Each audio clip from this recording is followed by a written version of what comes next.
الذي علم بالقلم اعوذ باللہ من الشیطان الرجیم بسم اللہ الرحمن الرحیم۔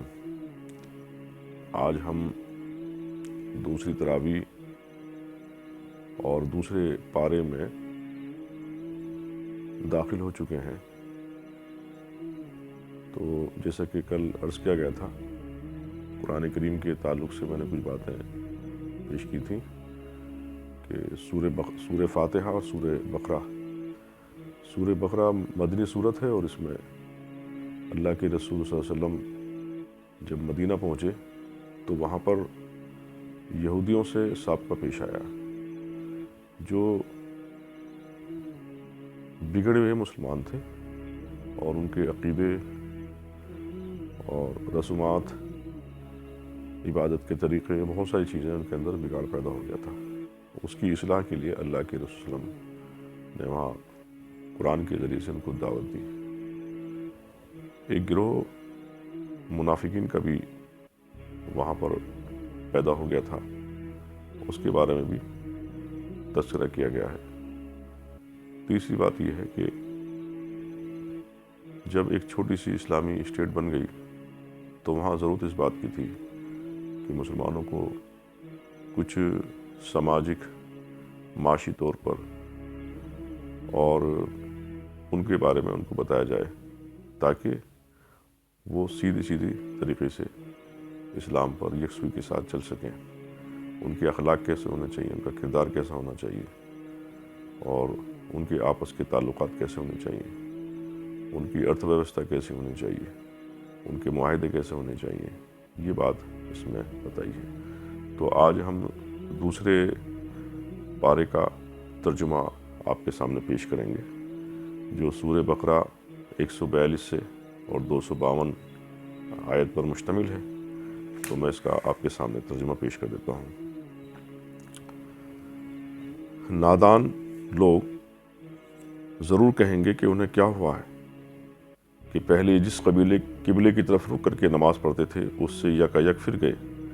اے نبی، ان سے کہو مشرق اور مغرب سب اللہ کے ہیں، اللہ جسے چاہتا ہے سیدھی راہ دکھاتا ہے، اور اسی طرح ہم نے تم مسلمانوں کو ایک امت وسط بنایا تاکہ تم دنیا کے لوگوں پر گواہ ہو اور رسول تم پر گواہ ہو۔ پہلے جس طرح تم رک کرتے تھے اس کو تو ہم نے صرف یہ دیکھنے کے لیے قبلہ مقرر کیا تھا کہ کون رسول کی پیروی کرتا ہے اور کون الٹا پھر جاتا ہے۔ یہ معاملہ تھا تو بڑا سخت، مگر ان لوگوں کے لیے کچھ بھی سخت نہ ثابت ہوا جو اللہ کی ہدایت سے فیض یاب تھے۔ اللہ تمہارے اس ایمان کو ہرگز ضائع نہ کرے گا، یقیناً جانو کہ وہ لوگوں کے حق میں نہایت شفیق و رحیم ہے۔ اے نبی، تمہارے منہ کا بار بار آسمان کی طرف اٹھنا ہم دیکھ رہے ہیں، لو ہم اسی قبلے کی طرف تمہیں پھیر دیتے ہیں۔ پہلے لوگ نماز پڑھتے تھے تو بیت المقدس کی طرف، اور اب جو ہے حکم ہو گیا وہ خانہ کعبہ یا جو مکہ میں ہے اس کی طرف سمت کر کے نماز پڑھنے کا، جسے تم پسند کرتے ہو۔ جو مسجد حرام کی طرف رخ پھیر دو، اب جہاں کہیں تم ہو اسی کی طرف منہ کر کے نماز پڑھا کرو۔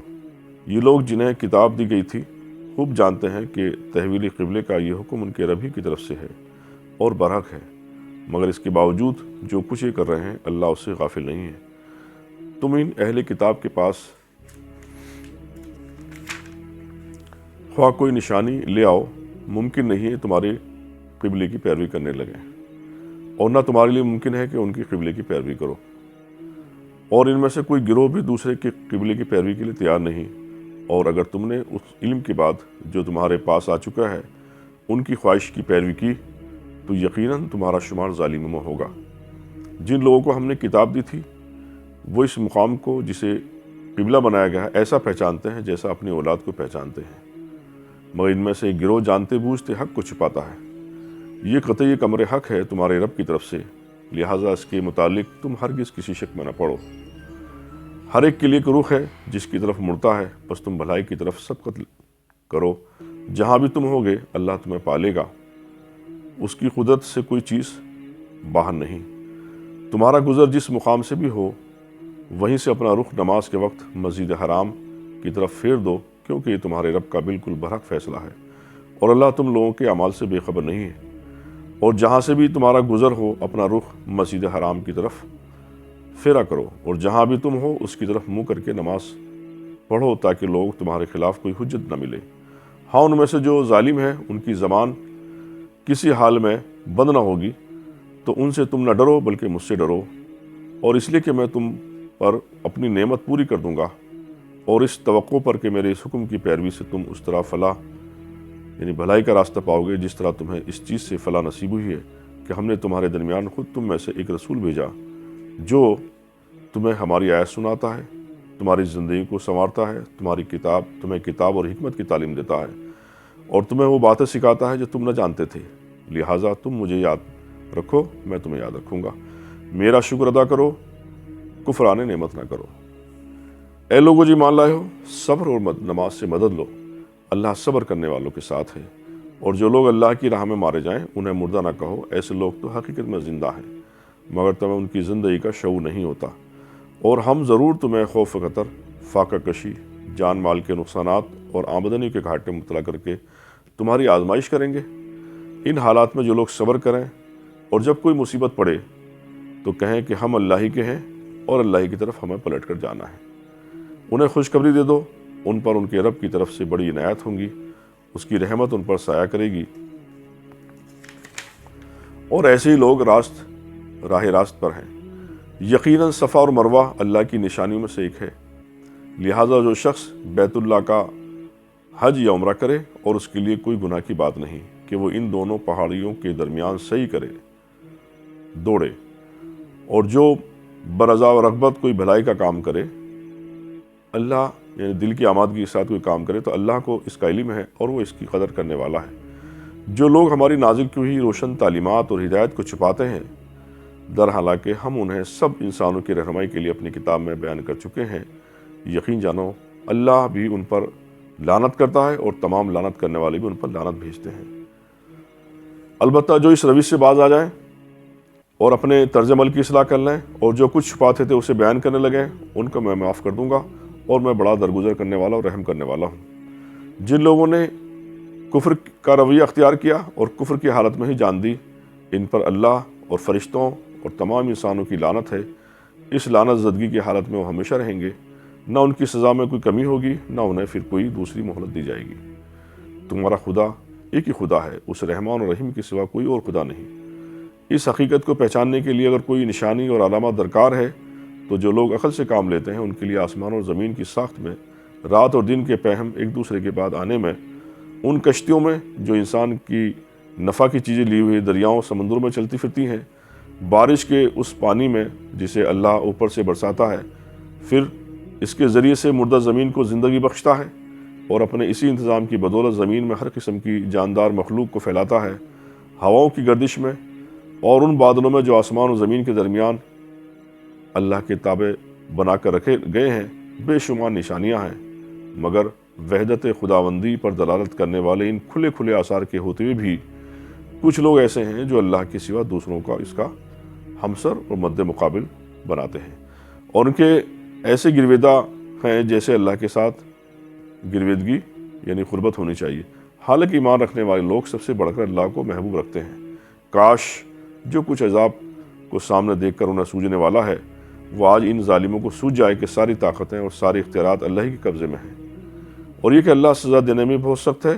جب وہ سزا دے گا اس وقت کیفیت یہ ہوگی کہ وہی پیشوا اور رہنما جن کی دنیا میں پیروی کی گئی تھی، جن کو فالو کیا جاتا تھا، اپنے فالوورز سے بے تعلقی ظاہر کریں گے مگر سزا پا کر رہیں گے، اور ان کے سارے اسباب و وسائل کا سلسلہ کٹ جائے گا، اور وہ لوگ جو دنیا میں ان کی پیروی کرتے تھے کہیں گے کہ کاش ہم کو پھر ایک موقع دیا جاتا، جس طرح آج یہ ہم سے بیزاری ظاہر کر رہے ہیں ہم ان سے بیزار ہو کر دکھاتے۔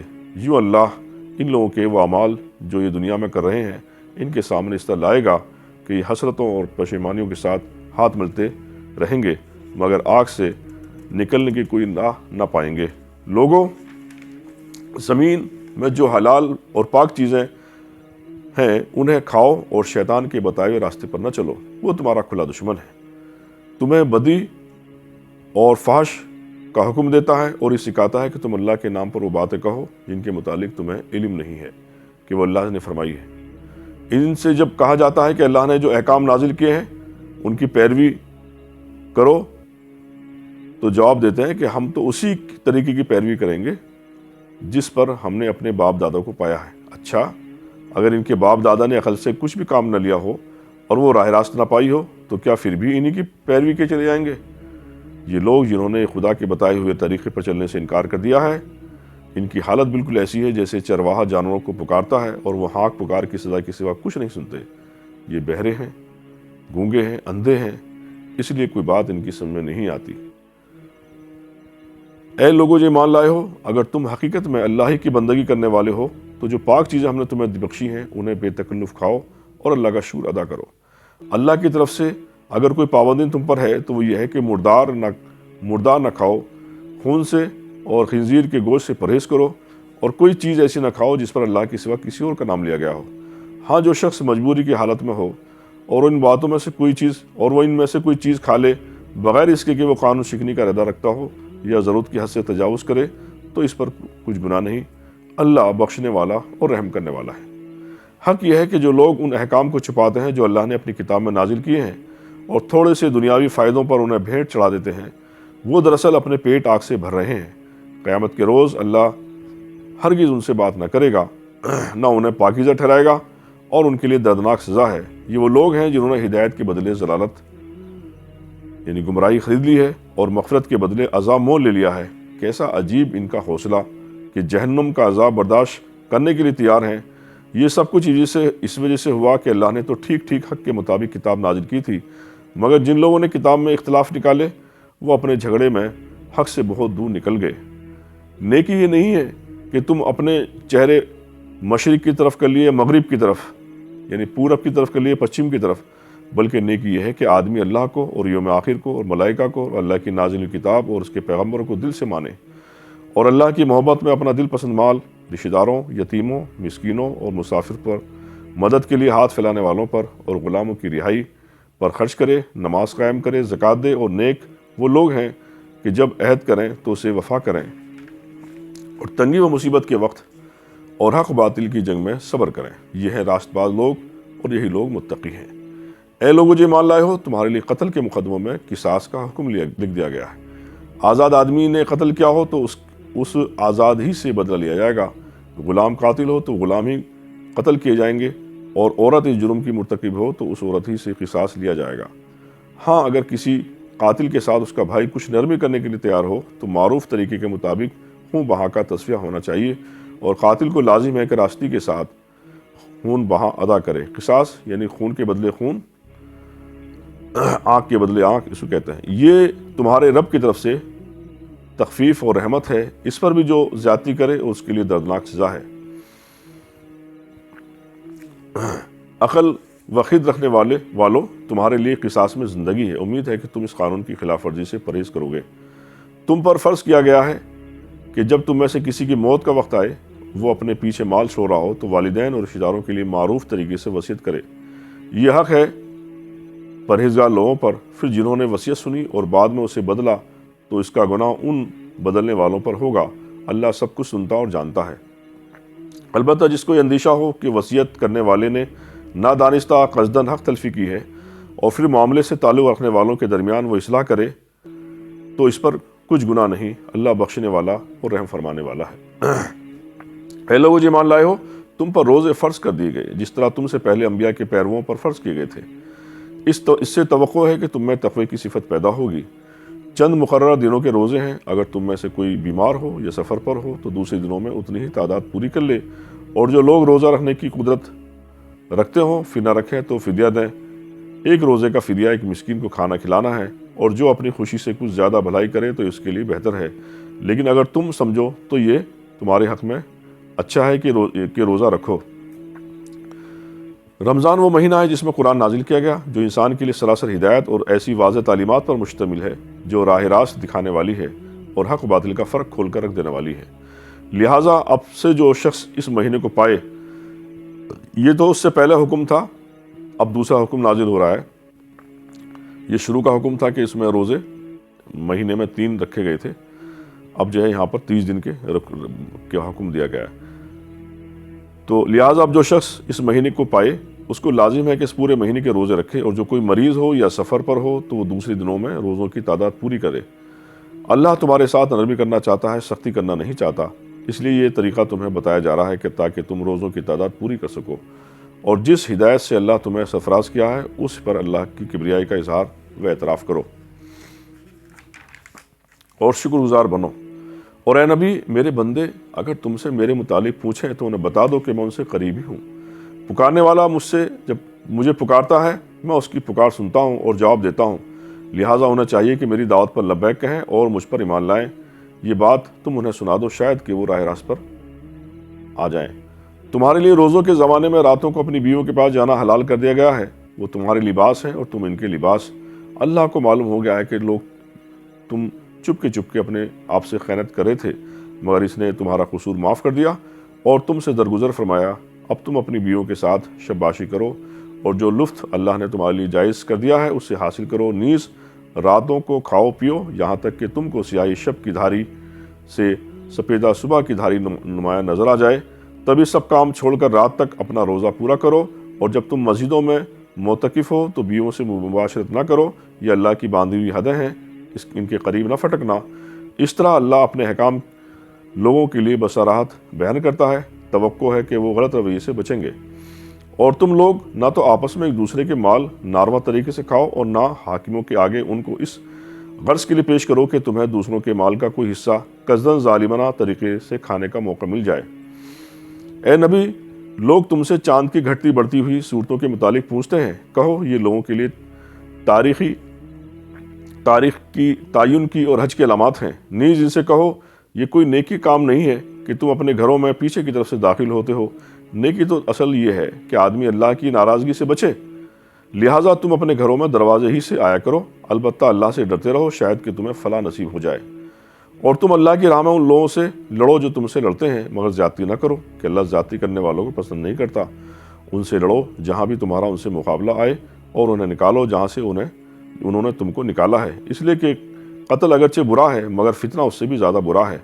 اور مسجد حرام یعنی جہاں پر کسی چیز کو بھی مارنا حرام ہے کہ قریب جب تک وہ تم سے نہ لڑیں تم بھی نہ لڑو، مگر جو وہاں سے لڑنے سے نہ چوکیں تم بھی بے تکلف انہیں مارو، کیسے انکار کرنے والوں کی یہی سزا ہے۔ پھر اگر وہ باز آ جائیں تو جان لو کہ اللہ معاف کرنے والا اور رحم فرمانے والا ہے۔ تم ان سے لڑتے رہو یہاں تک کہ فتنہ باقی نہ رہے اور دین اللہ کے لیے ہو جائے، پھر اگر وہ باز آ جائیں تو سمجھ لو کہ ظالموں کے سوا اور کسی پر دست درازی روا نہیں۔ ماہ حرام کا بدلہ ماہ حرام ہی ہے، اور تمام حرمتوں کا لحاظ برابری کے ساتھ ہوگا، لہٰذا جو تم پر دست درازی کرے تم بھی اس طرح یعنی تم پر چڑھ کر آئے تم بھی اس طرح اس پر دست درازی کرو، البتہ اللہ سے ڈرتے رہو اور یہ جان رکھو کہ اللہ انہی لوگوں کے ساتھ ہے جو اس کی حدود توڑنے سے پرہیز کرتے ہیں۔ اللہ کی راہ میں خرچ کرو اور اپنے ہاتھوں میں اپنے آپ کو ہلاکت میں نہ ڈالو، احسان کا طریقہ اختیار کرو، اللہ محسنوں کو پسند کرتا ہے۔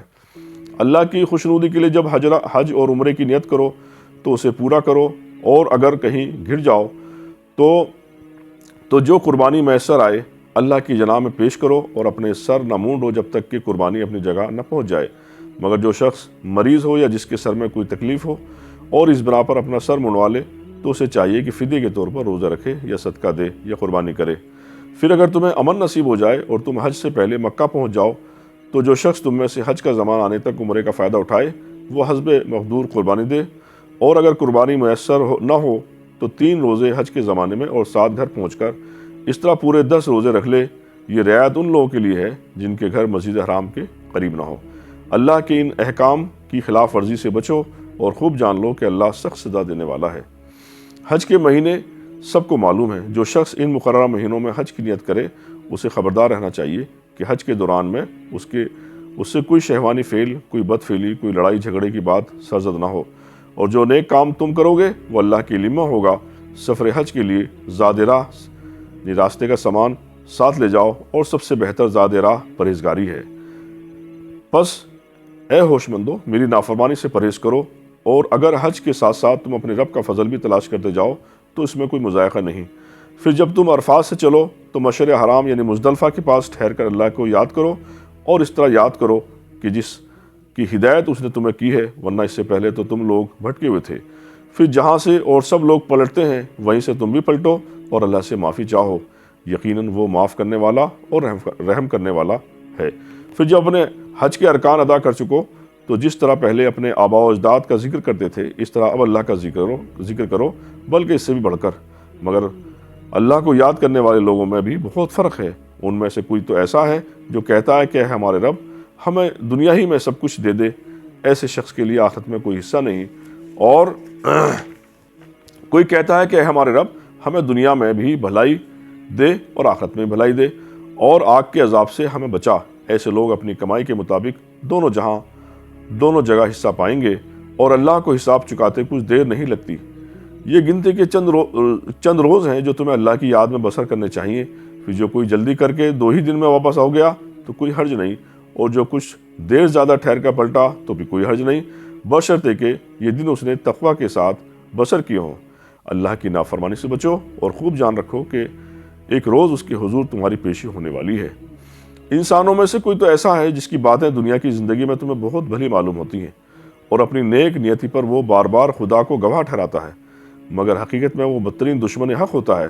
جب اسے اقتدار حاصل ہوتا ہے تو زمین میں اس کی ساری دوڑ دھوپ اس لیے ہوتی ہے کہ فساد پھیلائے، کھیتوں کو غارت کرے اور نسل انسانی کو تباہ کرے، حالانکہ اللہ جسے وہ گواہ بنا رہا تھا فساد کو ہرگز پسند نہیں کرتا۔ اور جب اس سے کہا جاتا ہے کہ اللہ سے ڈر تو اپنے وقار کا خیال اس کو گناہ پر جمع دیتا ہے۔ ایسے شخص کے لیے تو بس جہنم کافی ہے اور وہ بہت برا ٹھکانہ ہے۔ دوسری طرف انسانوں ہی میں سے کوئی ایسا بھی ہے جو رضاء الہی کی طلب میں اپنی جان کھپا دیتا ہے، اور ایسے بندوں پر اللہ بہت مہربان ہے۔ اے ایمان لانے والو، تم پورے کے پورے اسلام میں داخل ہو جاؤ اور شیطان کی پیروی نہ کرو کہ وہ تمہارا کھلا دشمن ہے۔ جو صاف صاف ہدایت تمہارے پاس آ چکی ہے، اگر ان کو پا لینے کے بعد بھی پھر تم نے لغزش کھائی تو خوب جان رکھو کہ اللہ سب پر غالب اور حکیم ہے۔ ان ساری نصیحتوں اور ہدایتوں کے بعد بھی لوگ سیدھے نہ ہو تو کیا اب وہ اس کے منتظر ہیں کہ اللہ بادلوں کا چتر لگائے، فرشتوں کے پرے سے ساتھ لیے خود سامنے موجود ہو اور فیصلہ ہی کر ڈالا جائے؟ آخر کار سارے معاملات پیش تو اللہ ہی کے حضور ہونے والے ہیں۔ بنی اسرائیل سے پوچھو کیسی کیسی کھلی نشانیاں ہم نے انہیں دکھائیں، اور پھر بھی یہ بھی ان سے پوچھو کہ اللہ کی نعمت پانے کے بعد جو قوم اس کو شقاوت سے بدلتی ہے تو اسے اللہ کیسی سخت سزا دیتا ہے۔ جن لوگوں نے کفر کی راہ اختیار کی ہے ان کے لیے دنیا کی زندگی بڑی محبوب و دل پسند بنا دی گئی ہے۔ ایسے لوگ ایمان کی راہ اختیار کرنے والوں کا مذاق اڑاتے ہیں، مگر قیامت کے روز یعنی پرلوگ کے دن پرہیزگار لوگ انہی کے مقابلے میں عام مقام ہوں گے۔ رہا دنیا کا رزق تو اللہ کو اختیار ہے، جسے چاہے بے حساب دے۔ ابتدا میں سب لوگ ایک ہی طریقے پر تھے، یعنی پھر یہ حالت باقی نہ رہی اور اختلافات رونما ہوئے، تب اللہ نے نبی بھیجے، اور جو راست روی یعنی سیدھے راستے پر بشارت دینے والے اور برے راستے کے نتائج سے ڈرانے والے تھے، اور ان کے ساتھ کتاب برحق نازل کی تاکہ حق کے بارے میں کوئی لوگوں کے درمیان جو اختلاف متبھید رونما ہوئے تھے ان کا فیصلہ کرے۔ اور ان اختلافات کے رونما ہونے کی وجہ یہ نہ تھی کہ وہ ابتدا میں لوگوں کو حق بتایا نہیں گیا تھا، نہیں، اختلاف ان لوگوں نے کیا جنہیں حق کا علم دیا جا چکا تھا، یعنی جنہیں سچائی بیان کی جا چکی تھی۔ انہوں نے روشن ہدایت پانے کے بعد محض اس لیے حق کو چھوڑ کر مختلف طریقے نکالے کہ وہ آپس میں زیادتی کرنا چاہتے تھے۔ بس جو لوگ انبیاء پر ایمان لے آئے انہیں اللہ نے اپنے اذن سے اس کا حق کا راستہ دکھایا جس میں لوگوں نے اختلاف کیا تھا۔ اللہ جسے چاہتا ہے راہ راست دکھاتا ہے۔ پھر کیا تم لوگوں نے سمجھ رکھا ہے کہ یوں ہی جنت کا داخلہ مل جائے گا، حالانکہ ابھی تم پر وہ سب کچھ نہیں گزرا جو تم سے پہلے ایمان لانے والوں پر گزر چکا ہے۔ ان پر سختیاں گزری، مصیبت آئیں، ہلا مارے گئے، حتیٰ کہ وقت کا رسول اور اس کے ساتھی اہل ایمان چیخ اٹھے کہ اللہ کی مدد کب آئے گی۔ اس وقت انہیں تسلی دی گئی کہ ہاں اللہ کی مدد قریب ہے۔ لوگ پوچھتے ہیں کہ ہم کیا خرچ کریں؟ جواب دو کہ جو مال بھی تم خرچ کرو اپنے والدین پر، رشتہ داروں پر، یتیم اور مسکینوں پر، مسافروں پر خرچ کرو، اور جو بھلائی بھی تم کرو گے اللہ اس سے باخبر ہے۔ تمہیں جنگ کا حکم دیا گیا ہے اور وہ تمہیں ناگوار ہے۔ ہو سکتا ہے ایک چیز تمہیں ناگوار ہو اور وہی تمہارے لیے بہتر ہو، اور ہو سکتا ہے ایک چیز تمہیں پسند ہو اور وہی تمہارے لیے بری ہو۔ اللہ جانتا ہے کہ تم نہیں جانتے۔ لوگ پوچھتے ہیں مائے حرام لڑنا کیسا ہے؟ کہو اس میں لڑنا بہت برا ہے، مگر راہ خدا سے لوگوں کو روکنا اور اللہ سے کفر کرنا اور مزید حرام کا راستہ خدا پرستوں پر بند کرنا اور حرم کے رہنے والوں کو وہاں سے نکالنا اللہ کے نزدیک اس سے بھی زیادہ برا ہے، اور فتنہ خون ریزی سے شدید تر ہے۔ وہ تو تم سے لڑتے ہی جائیں گے، حتیٰ کہ اگر ان کا بس چلے تو تمہارے دین سے تم کو پھیر لیے جائیں، اور یہ خوب سمجھ لو کہ تم میں سے جو کوئی اپنے دین سے پھرے گا اور کفر کی حالت میں جان دے گا، اس کے اعمال دنیا اور آخرت دونوں میں ضائع ہو جائیں گے۔ ایسے سب لوگ جہنمی ہیں اور ہمیشہ جہنم یعنی نرک میں رہیں گے، بخلاف اس کے کہ جو لوگ ایمان لائے ہیں اور جنہوں نے خدا کی راہ میں اپنا گھر بار چھوڑا اور جد و جہد اسٹرگل کیا، وہ رحمت الہی کے جائز امیدوار ہیں، اور اللہ ان کی لغزشوں کو معاف کرنے والا اور اپنی رحمت سے انہیں نوازنے والا ہے۔ پوچھتے ہیں کہ شراب اور جوئے کا کیا حکم ہے؟ کہو ان دونوں چیزوں میں بڑی خرابی ہے، اگرچہ ان میں لوگوں کے لیے کچھ فائدے بھی ہیں، مگر ان گناہوں کے فائدے سے بہت زیادہ ہیں۔ پوچھتے ہیں ہم راہ خدا میں کیا خرچ کریں؟ کہو جو کچھ تمہاری ضرورت سے زیادہ ہو۔ اس طرح اللہ تمہارے لیے صاف صاف احکام دشا نردیش بیان کرتا ہے، شاید کہ تم دنیا اور آخرت دونوں کی فکر کرو۔ پوچھتے ہیں کہ یتیموں کے ساتھ کیا معاملہ کیا جائے؟ کہو جس طرز عمل میں ان کے لیے بھلائی ہو وہی اختیار کرنا بہتر ہے۔ اگر تم اپنا اور ان کا خرچ اور رہنا سہنا مشترک سامان رکھو تو اس میں کوئی مذائقہ نہیں، آخر وہ تمہارے بھائی بند ہی تو ہیں۔ برائی کرنے والے اور بھلائی کرنے والے دونوں کا حال اللہ پر روشن ہے۔ اللہ چاہتا تو اس معاملے میں تم پر سختی کرتا، مگر وہ صاحب اختیار ہونے کے ساتھ صاحب حکمت بھی ہے۔ تم مشرک عورتوں سے ہرگز نکاح نہ کرنا جب تک کہ وہ ایمان نہ لے آئیں۔ ایک مومن لونڈی مشرک شریف زادی سے بہتر ہے، اگرچہ وہ تمہیں بہت پسند ہوں، اور اپنی عورتوں کے نکاح مشرک مردوں سے کبھی نہ کرنا جب تک کہ وہ ایمان نہ لے آئیں۔ ایک مومن غلام مشرک شریف سے بہتر ہے، اگرچہ وہ تمہیں بہت پسند ہو۔ یہ لوگ تمہیں آگ کی طرف بلاتے ہیں، اور اللہ اپنے اذن سے تم کو جنت اور مغفرت کی طرف بلاتا ہے، اور وہ اپنے احکام واضح طور پر لوگوں کے سامنے بیان کرتا ہے۔ توقع ہے کہ وہ سب سبق لیں گے اور نصیحت قبول کریں گے۔ پوچھتے ہیں کہ حیض کا کیا حکم ہے؟ کہو وہ ایک گندگی حالت ہے، اس میں عورتوں سے الگ رہو اور ان کے قریب نہ جاؤ جب تک کہ وہ پاک صاف نہ ہو جائیں، پھر جب وہ پاک ہو جائیں تو ان کے پاس جاؤ، اس طرح جیسے کہ اللہ نے تم کو حکم دیا ہے۔ اللہ ان لوگوں کو پسند کرتا ہے جو بدی سے یعنی برائی سے باز رہیں اور پاکیزگی اختیار کریں۔ تمہاری عورتیں تمہاری کھیتیاں ہیں، تمہیں اختیار ہے جس طرح چاہو اپنی کھیتی میں جاؤ، مگر اپنے مستقبل کی فکر کرو، اللہ کی ناراضگی سے بچو۔ خوب جان لو کہ تمہیں ایک دن اس سے ملنا ہے، اور اے نبی جو تمہاری ہدایت کو مان لیں انہیں فلاح و سعادت کی خوشخبری دے دو۔ اللہ کے نام کو ایسی قسمیں کھانے کے لیے استعمال نہ کرو جس سے مقصود نیکی اور تقوی اور بندگان خدا کی بھلائی کے کاموں سے باز رہنا ہے۔ اللہ تمہاری ساری باتیں سن رہا ہے اور سب کچھ جانتا ہے۔ جو بے معنی قسمیں تم بلا ارادہ کھاتے ہو ان پر اللہ گرفت نہیں کرتا، مگر جو قسمیں تم سچے دل سے کھاتے ہو ان کی باز پرس وہ ضرور کرے گا۔ اللہ بہت درگزر کرنے والا اور بردبار ہے۔ جو لوگ اپنی عورتوں سے تعلق نہ رکھنے کی قسم کھا بیٹھیں ان کے لیے 4 مہینے کی مہلت ہے۔ اگر انہوں نے رجوع کر لیا تو اللہ معاف کرنے والا اور رحیم ہے، اور اگر انہوں نے طلاق ہی کی ٹھان لی ہے تو جانے رہیں کہ اللہ سب کچھ سنتا اور جانتا ہے۔ جن عورتوں کو طلاق دی گئی ہے وہ 3 مرتبہ ایام ماہواری آنے تک اپنے آپ کو روکے رکھیں، اور ان کے لیے جائز نہیں کہ اللہ نے ان کے رحم میں جو کچھ خلق فرمایا ہے اسے چھپائیں۔ انہیں ہرگز ایسا نہ کرنا چاہیے۔ اگر وہ اللہ اور روز آخر پر ایمان رکھتی ہیں، ان کے شوہر تعلقات درست کر لینے پر آمادہ ہوں تو وہ اس عدت کے دوران میں پھر انہیں اپنی زوجیت میں واپس لینے کے حقدار ہیں۔ عورتوں کے لیے بھی معروف طریقے پر ویسے ہی حقوق ہیں جیسے مردوں کے حقوق ان پر ہیں، البتہ مردوں کو ان پر ایک درجہ حاصل ہے، اور سب پر اللہ غالب اقتدار رکھنے والا اور حکیم و دانا موجود ہے۔ طلاق وہ 2 بار ہے، پھر یا تو سیدھی طرح عورت کو روک لیا جائے یا بھلے طریقے سے اس کو رخصت کر دیا جائے، اور رخصت کرتے ہوئے ایسا کرنا تمہارے لیے جائز نہیں ہے کہ جو کچھ تم انہیں دے چکے ہو اس میں سے کچھ واپس لے لو۔ البتہ یہ صورت مستثنا ہے کہ زوجین یعنی میاں بیوی کو اللہ کے حدود پر قائم نہ رہ سکنے کا اندیشہ ہو۔ ایسی صورت میں اگر تمہیں یہ خوف ہو کہ وہ دونوں حدود الہی پر قائم رہیں گے تو ان دونوں کے درمیان معاملہ ہو جانے میں کوئی مذائقہ نہیں کہ عورت اپنے شوہر کو کچھ معاوضہ دے کر علیحدگی حاصل کرے۔ یہ اللہ کی مقرر کردہ حدود ہیں، ان سے تجاوز نہ کرو، اور جو لوگ حدود الہی سے تجاوز کریں وہی ظالم ہیں۔ پھر اگر 2 بار طلاق دینے کے بعد شوہر نے عورت کو 3ری بار طلاق دے دی تو وہ عورت پھر اس کے لیے حلال نہ ہوگی، الا یہ کہ اس کا نکاح کسی دوسرے شخص سے ہو اور اسے طلاق دے دے۔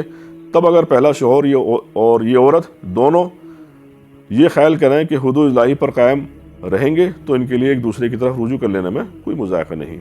یہ اللہ کی مقرر کردہ حدیں ہیں جنہیں وہ ان لوگوں کی ہدایت کے لیے واضح کر رہا ہے جو اس کی حدوں کو توڑنے کا انجام جانتے ہیں۔ اور جب تم عورتوں کو طلاق دے دو اور ان کی عدت پوری ہونے کے آ جائے تو یا بھلے طریقے سے انہیں روک لو یا بھلی طریقے سے رخصت کرو، محض ستانے کی خاطر انہیں نہ روک رکھنا یہ ذاتی ہوگی، اور جو ایسا کرے گا وہ در حقیقت اپنے آپ ہی اپنے اوپر ظلم کرے گا۔ اللہ کی آیت کا کھیل نہ بناؤ، بھول نہ جاؤ کہ اللہ نے کس نعمت عظمیٰ سے تمہیں سرفراز کیا ہے۔ وہ تمہیں نصیحت کرتا ہے کہ جو کتاب اور حکمت اس نے تم پر نازل کی ہے اس کا احترام ملحوظ رکھو، اللہ سے ڈرو اور خوب جان لو کہ اللہ کو ہر بات کی علم ہے۔ جب تم اپنی عورتوں کو طلاق دے چکو اور وہ اپنی عدت پوری کر لیں تو پھر اس میں مانع نہ ہو، رکاوٹ نہ ہو کہ اپنے زیر تجویز شوہروں سے نکاح کر لیں جبکہ وہ معروف طریقے سے باہم نکاح پر راضی ہوں۔ تمہیں نصیحت کی جاتی ہے کہ ایسی حرکت ہرگز نہ کرنا۔ اگر تم اللہ اور روز آخر پر ایمان لانے والے ہو، تمہارے لیے شائستہ اور پاکیزہ طریقہ یہی ہے کہ اس سے باز رہو، اللہ جانتا ہے تم نہیں جانتے۔ جو باپ چاہتے ہیں کہ ان کی اولاد پوری مدت رضاعت تک دودھ پئیں تو مائیں اپنے بچوں کو کامل 2 سال دودھ پلائیں۔ اس صورت میں بچے کے باپ کو معروف طریقے سے انہیں کھانا کپڑا دینا ہوگا، مگر کسی پر اس کی وسعت سے بڑھ کر بار نہ ڈالنا چاہیے۔ نہ تو ماں کو اس وجہ سے تکلیف ڈالا جائے کہ بچہ اس کا ہے، اور نہ باپ کو اس وجہ سے تنگ کیا جائے کہ بچہ اس کا ہے۔ دودھ پلانے والی کا یہ حق جیسا کہ بچے کے باپ پر ہے ویسا ہی اس کے وارث پر بھی ہے، لیکن اگر فریقین باہمی رضامندی اور مشورے سے دودھ چھڑانا چاہیں تو ایسا کرنے میں کوئی مذائقہ نہیں۔ اور اگر تمہارا خیال اپنی اولاد کو کسی غیر عورت سے دودھ پلوانے کا ہو تو اس میں بھی کوئی حرج نہیں، بشرطے کہ اس کا جو کچھ معاوضہ طے کرو معروف طریقے پر ادا کرو۔ اللہ سے ڈرو اور جان رکھو کہ جو کچھ تم کرتے ہو سب اللہ کی نظر میں ہے۔ تم میں سے جو لوگ مر جائیں ان کے پیچھے اور ان کی بیویاں زندہ ہوں تو اپنے آپ کو 4 مہینے 10 دن روکے رکھیں، پھر جب ان کی عدت پوری ہو جائے تو انہیں اختیار ہے اپنی ذات کے معاملے میں معروف طریقے سے جو چاہیں کریں، تم پر اس کی کوئی ذمہ داری نہیں۔ البتہ اللہ تم سب کے اعمال سے باخبر ہے۔ زمانہ عدت میں خواہ تم ان بیوہ عورتوں کے ساتھ منگنی کا ارادہ اشارے کنارے میں ظاہر کرو، خواہ دل میں چھپائے رکھو، دونوں صورتوں میں کوئی مذائقہ نہیں۔ اللہ جانتا ہے کہ ان کا خیال تو تمہارے دل میں آئے گا ہی، مگر دیکھو خفیہ عہد و پیمان نہ کرنا۔ اگر کوئی بات کرنی ہو تو معروف طریقے سے کرو، اور عقد نکاح باندھنے کا فیصلہ اس وقت تک نہ کرو جب تک کہ عدت پوری نہ ہو جائے۔ خوب سمجھ لو کہ اللہ تمہارے دلوں کا حال تک جانتا ہے، لہٰذا سے ڈرو، اور یہ بھی جان لو کہ اللہ بردبار ہے، چھوٹی چھوٹی باتوں سے درگزر فرماتا ہے۔ تم پر کچھ گناہ نہیں اگر اپنی عورتوں کو طلاق دے دو قبل اس کے کہ ہاتھ لگانے کی نوبت آئے یا مہر مقرر ہو۔ اس صورت میں انہیں کچھ نہ کچھ دینا ضروری ہے۔ خوشحال آدمی اپنی مقترت یعنی طاقت کے مطابق اور غریب آدمی اپنی طاقت کے مطابق معروف یعنی بھلے طریقے سے دے، یہ حق ہے نیک آدمیوں پر۔ اور اگر تم نے ہاتھ لگانے سے پہلے طلاق دی لیکن مہر مقرر کیا جا چکا ہو تو اس صورت میں آدھا مہر دینا ہوگا۔ اور یہ بات ہے کہ عورت نرمی برتے اور مہر نہ لے، یا وہ مرد جس کے اختیار میں عقد نکاح ہے نرمی سے کام لے اور پورا مہر میں دے دے، اور تم یعنی مرد نرمی سے کام لو تو یہ تقوی سے زیادہ مناسبت رکھتا ہے۔ آپس کے معاملات میں فیاضی کو نہ بھولو، تمہارے اعمال کو اللہ دیکھ رہا ہے۔ اپنی نمازوں کی نگہداشت رکھو، خصوصاً ایسی نمازوں کی جو محاسن صلاۃ کی جامع ہے۔ اللہ کے آگے اس طرح کھڑے ہو جیسا فرمانبردار غلام کھڑا ہوتے ہیں۔ بد امنی کی حالت میں ہو تو خواہ پیدل ہو خواہ سوار ہو، جس طرح ممکن ہو نماز پڑھو، اور جب امن میسر آ جائے تو اللہ کو اس طریقے سے یاد کرو جو اس نے تمہیں سکھایا ہے، جس سے تم پہلے ناواقف تھے۔ تم میں سے جو لوگ وفات پائیں اور پیچھے بیویاں چھوڑ رہے ہوں ان کو چاہیے کہ اپنی بیویوں کے حق میں یہ وصیت کر جائیں کہ 1 سال تک ان کو نان نفقہ دیا جائے اور وہ گھر سے نہ نکالی جائیں۔ پھر اگر وہ خود نکل جائیں تو اپنی ذات کے معاملے معروف طریقے سے وہ جو کچھ بھی کریں اس کی کوئی ذمہ داری تم پر نہیں۔ اللہ سب پر غالب اقتدار رکھنے والا اور حکیم و دانا ہے۔ اس طرح جن عورتوں کو طلاق دی گئی ہو انہیں بھی مناسب طور پر کچھ نہ کچھ دے کر رخصت کیا جائے، یہ حق ہے متقی لوگوں پر۔ اس طرح اللہ اپنے احکام تمہیں صاف صاف بتاتا ہے، امید ہے کہ تم سمجھ بوجھ کر کام کرو گے۔ تم نے ان لوگوں کے حال پر بھی کچھ غور کیا جو موت کے ڈر سے اپنے گھر بار چھوڑ کر نکلے تھے اور ہزاروں کی تعداد میں تھے۔ اللہ نے ان سے فرمایا مر جاؤ، پھر اس نے ان کو دوبارہ زندگی بخشی۔ حقیقت یہ ہے کہ اللہ انسان پر بڑا فضل فرمانے والا ہے، مگر اکثر لوگ شکر ادا نہیں کرتے۔ مسلمانوں، اللہ کی راہ میں جنگ کرو اور خوب جان رکھو کہ اللہ سننے والا اور جاننے والا ہے۔ تم میں کون ہے جو اللہ کو قرض حسن دے تاکہ اللہ اسے کئی گنا بڑھا کر چڑھا کر واپس کرے؟ گھٹانا بھی اللہ کے اختیار میں ہے اور بڑھانا بھی اس کی طرف تمہیں پلٹ کر جانا ہے۔ پھر تم نے اس معاملے میں غور کیا جو موسیٰ کے بعد سرداران بنی اسرائیل کو پیش آیا تھا۔ انہوں نے اپنے نبی سے کہا ہمارے لیے ایک بادشاہ مقرر کر دو تاکہ ہم اللہ کی راہ میں جنگ کریں۔ نبی نے پوچھا کہیں ایسا تو نہ ہوگا کہ تم کو لڑائی کا حکم دیا جائے اور پھر تم نہ لڑو؟ وہ کہنے لگے بھلا یہ کیسا ہو سکتا ہے کہ ہم راہ خدا میں نہ لڑیں جبکہ ہمیں اپنے گھروں سے نکال دیا گیا ہے اور ہمارے بال بچے ہم سے جدا کر دیے گئے ہیں؟ مگر جب ان کو جنگ کا حکم دیا گیا تو ایک قلیل تھوڑی سی تعداد کے سوا سب پیٹھ موڑ گئے، اور اللہ ان میں سے ایک ظالم کو جانتا ہے۔ ان کے نبی نے ان سے کہا اللہ نے طالوت کو تمہارے لیے بادشاہ مقرر کیا ہے۔ وہ یہ سن کر بولے ہم پر بادشاہ بننے کا وہ کیسے حقدار ہو گیا؟ اس کے مقابلے میں بادشاہی کے ہم زیادہ مستحق ہیں، وہ تو کوئی بڑا مالدار آدمی نہیں ہے۔ اے نبی نے جواب دیا اللہ نے تمہارے مقابلے میں اس کو منتخب کیا ہے، اس کو دماغی و جسمانی دونوں قسم کی اہلیت اور فراوانی کے ساتھ عطا کی ہے، اور اللہ کو اختیار ہے کہ اپنا ملک جسے چاہے دے۔ اللہ بڑی وسعت رکھتا ہے اور سب کچھ اس کے علم میں ہے۔ اس کے ساتھ ان کے نبی نے ان کو یہ بھی بتایا کہ خدا کی طرف سے اس کے بادشاہ مقرر ہونے کی علامت یہ ہے کہ اس کے عہد میں وہ صندوق تمہیں واپس مل جائے گا جس میں تمہارے رب کی طرف سے تمہارے لیے سکون قلب کا سامان ہے، جس میں آل موسیٰ اور آل ہارون کے چھوڑے ہوئے تبرکات ہیں اور جس کو اس وقت فرشتے سنبھالے ہوئے ہیں۔ اگر تم مومن ہو تو یہ تمہارے لیے بہت بڑی نشانی ہے۔ پھر جب طالوت لشکر لے کے چلا تو اس نے کہا ایک دریا پر اللہ کی طرف سے تمہاری آزمائش ہونے والی ہے، جو اس کا پانی پیے گا وہ میرا ساتھی نہیں، میرا ساتھی صرف وہ ہے جو اس سے پیاس نہ بجھائے۔ ہاں ایک آدھ چلو کوئی پی لے تو پی لے، مگر ایک گروہ قلیل کے سوا وہ سب اس دریا سے سیراب ہو گئے۔ پھر جب طالوت اور اس کے ساتھی مسلمان دریا پار کر کے آگے بڑھے تو انہوں نے طالوت سے کہہ دیا کہ آج ہم میں جالوت اور اس کے لشکروں سے مقابلہ کرنے کی طاقت نہیں۔ لیکن جو لوگ یہ سمجھتے تھے کہ انہیں ایک دن اللہ سے ملنا ہے، انہوں نے کہا بارہ ایسا ہوا ہے کہ قلیل گروہ اللہ کے اذن سے ایک بڑے گروہ پر غالب آ گیا۔ اللہ صبر کرنے والوں کا ساتھی ہے۔ اور جب وہ جالوت اور اس کے لشکروں کے مقابلے پر نکلے تو انہوں نے دعا کی اے ہمارے رب ہم پر صبر کا فیضان کر ہمارے قدم جما دے اور انکار کرنے والے گروہ پر ہمیں فتح نصیب کر۔ آخرکار اللہ کے اذن سے انہوں نے انکار کرنے والوں کو مار بھگایا اور داؤد نے جالوت کو قتل کر دیا، اور اللہ نے اسے سلطنت اور حکمت سے نوازا اور جن جن چیزوں کا چاہا اس کو علم دیا۔ اگر اس طرح اللہ انسانوں کے ایک گروہ کو دوسرے گروہ کے ذریعے سے ہٹاتا نہ رہتا تو زمین کا نظام بگڑ جاتا، لیکن دنیا کے لوگوں پر اللہ کا بڑا فضل ہے کہ وہ اس طرح دفع فساد کا انتظام کرتا رہتا ہے۔ یہ اللہ کی آیت ہے جو ہم ٹھیک ٹھیک تم کو سنا رہے ہیں، اور اے محمد تم یقیناً ان لوگوں میں سے ہو جو رسول بنا کر بھیجے گئے ہیں۔ آج کی جو دوسرا پارہ ہے اس کا اختتام ہوا، اور اللہ تعالیٰ سے دعا ہے کہ ہمیں قرآن پر چلنے کی، اس پر عمل کرنے کی توفیق عطا فرما۔ جزاک اللہ خیر۔ السلام علیکم ورحمۃ اللہ وبرکاتہ۔ Subscribe now and press the bell icon.